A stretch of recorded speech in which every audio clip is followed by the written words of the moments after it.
delicious day here in the Let's Make Food from Food Kitchen, and it is time to make holiday cheese ball. Christmas, Thanksgiving, Easter, Halloween, 4th of July, any holiday. Your birthday, whatever.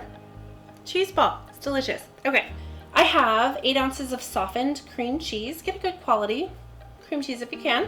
I have a little over 3/4 cup of extra sharp, finely shredded cheddar. So if you're using your grater, you're gonna look for the smaller holes. I guess it's the medium, because this is the smaller holes that you're gonna get. This is grated Parmesan and it's freshly grated. Again, if you can take the time to grate it yourself, please do, because you're gonna get rid of those caking agents that would be in the store-bought cheeses. And that's what just keeps it from clumping and stuff when it's on the shelf. So if you can do it from a block and grate it yourself, you're doing better.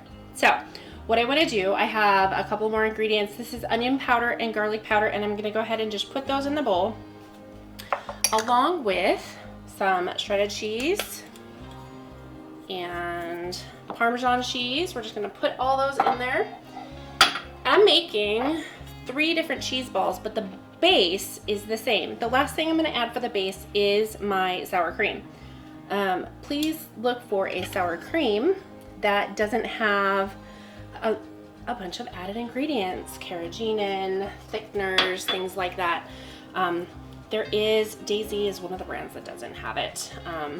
Most of you, if you've been with me for a while, know I don't like to name brands unless it's a locally owned, but credit to Daisy for not putting a lot of that stuff in most of their products. I haven't looked at every single product they have, but their sour cream and things like that, just their cottage cheese, it's free of those things we don't want in our bodies. So that's all I have to say about that. I'm just gonna keep on mixing. This one's a really nice appetizer for your meals, whether it's just for you or for family.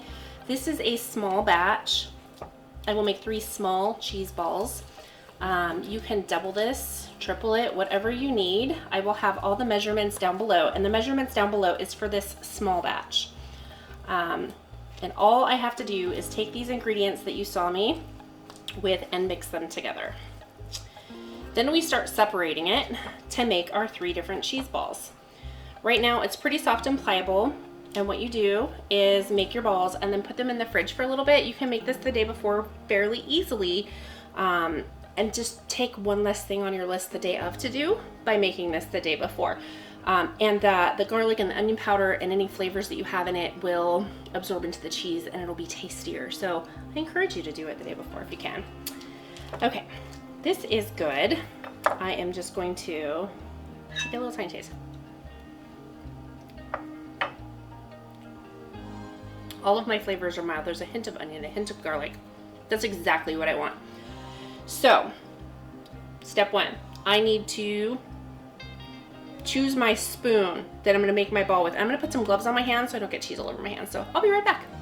Okay, I'm set up, I've got my gloves. I grabbed a couple of plates to roll some of my toppings into. So I wanna get this in kind of an evenly distributed shape. Distributed? Okay. So that I can separate the cheese on what I'm gonna do. It's sticking to my spatula, which I should have known it would, because it always does. Huh. Okay, so I am just going to put this in my hand, and as best as I can, and because it's soft, it's gonna stick. Put a little more on there, and this is not the spoon I licked. I got a clean one. Although, if you're the cook, you can do what you want. Just saying. Don't be gross. Okay, cheese ball number 1. Done. That one's easy. Now this gets messy because I have nuts right here. Those are pecans. You can use almond slivers. You can use walnuts. There's a lot of options. This is bacon. If you'd like to make your own bacon, I will put a link down below in the description that has a link to how to make homemade bacon. Give yourself a week advance if you're doing that, because it has curing time. Otherwise, just go get yourself a nice butcher bacon that doesn't have a bunch of additives, if possible.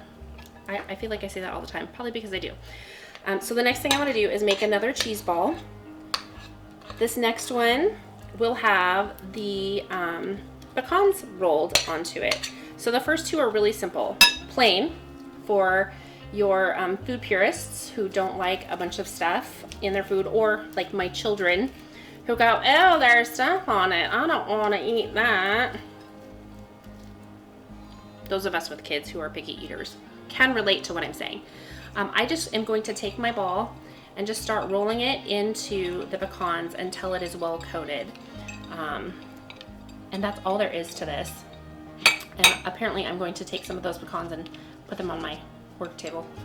It's not where they belong, but the idea is to cover the whole thing with the pecans, okay? Like I said, this is a really easy appetizer dish. You can serve it with crackers. You can serve it with vegetables like celery's a good one because you can kind of make little cheese boats out of it.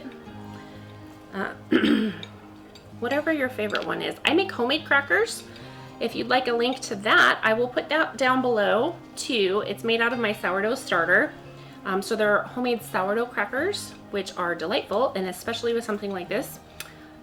So go look for that link if you're interested. Those are not a long process. You could do those in a couple of hours because you don't need to let the dough rise. You're using sourdough discard. So if you don't have sourdough starter, anybody who has it is probably happy to share theirs with you. Here's this one.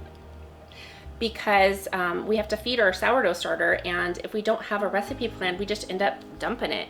And I don't feel like that's the best use of food, but with starter, that's the way it goes.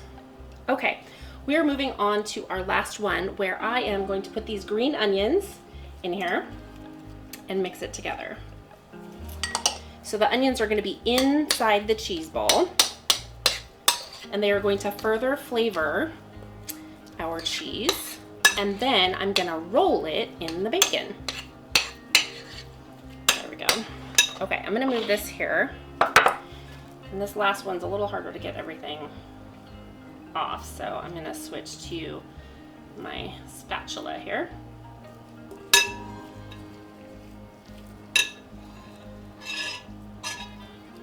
And just put everything in your hand. And if you're not wearing gloves, I just hope you washed your hands. I'm sure you did. All right, same thing, shape your cheese ball, and then you're going to press the cheese ball into the bacon.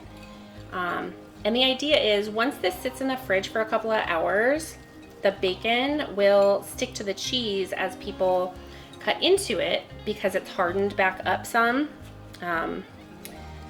I let the cream cheese sit out for a good couple of hours to get nice and soft. You could also heat it up a little in the microwave. Just don't let it get to the point of being liquid. Don't let it get too warm, but you want it really soft and pliable so that all your other cheeses mix easily into it. Okay, there's our bacon and chives, bacon and onion cheese balls. So there's our 3 cheese balls, and they just got bigger with each one because the plain one doesn't have anything in it. So you make them however you want. Like I said, this is one batch. It's 8 ounces of cream cheese. So I'm gonna move it over to the middle. You can see how this turned out. Again, you can use crackers, you can use vegetables, pretzels, yeah, crusty bread. Get baguette and toast it, and warm crusty bread and the holidays are rough for my waistline. All right, really simple, all there is to it. Make the day before. Happy holidays, happy Halloween, happy Thanksgiving, happy Christmas, happy New Year's, happy birthday, happy everything. Be happy. Thanks for joining me here today in the Let's Make Food from Food kitchen. From my kitchen to yours, let's make food from food. That's one boy puppy.